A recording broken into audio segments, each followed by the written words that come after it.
Who's in control? Do you believe that you take cannabis out of choice? That's the general assumption. After all, no one's holding a gun to your head. You're the one who buys it, and you're the one who takes it. But are you really acting out of free will? Compare it to a financial investment that backfires. You see a friend appearing to get good returns, so you're tempted to join them and invest yourself. But it turns out that the investment is a confidence trick, which results in you and your friend losing all your money. Would you hold your hands up and say you had made a genuine choice? If you invest in something based on phony information and continue to invest even though you're losing your money, you haven't chosen to lose your money, you've been conned. This is a crucial point. It's not the case that you made a poorly judged investment. The fact is, you never stood a chance. It was a con, a rip-off. Your cannabis use is the result of a similar con trick.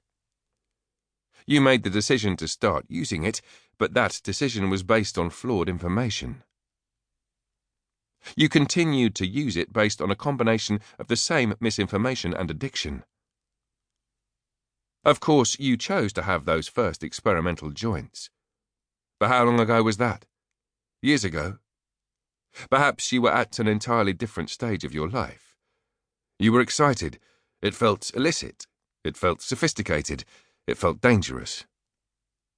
But at no point in those early days did you decide to end up in your current predicament, having been dragged down so low by the drug that you had to seek professional help to stop taking it.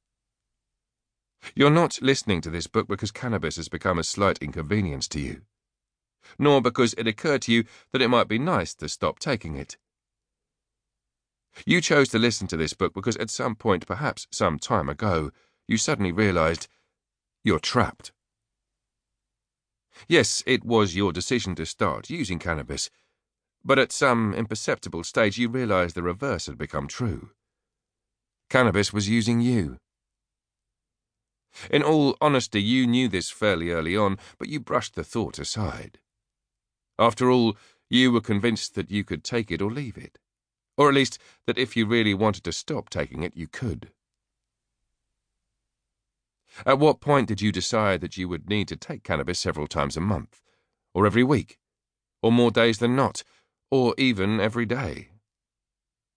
At what point did you decide that even if you didn't take it every day, then you would end up binging on it, sometimes for days in a row, never being allowed to stop, just delaying and holding out for as long as possible until the next time, and the next time, and the next time?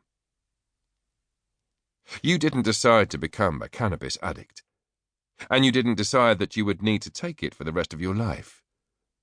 The simple truth is, you don't control the drug. The drug controls you. To keep listening to this audiobook, I've left you a link in the description so you can do it, at no cost thanks to Audible's 30-day free trial.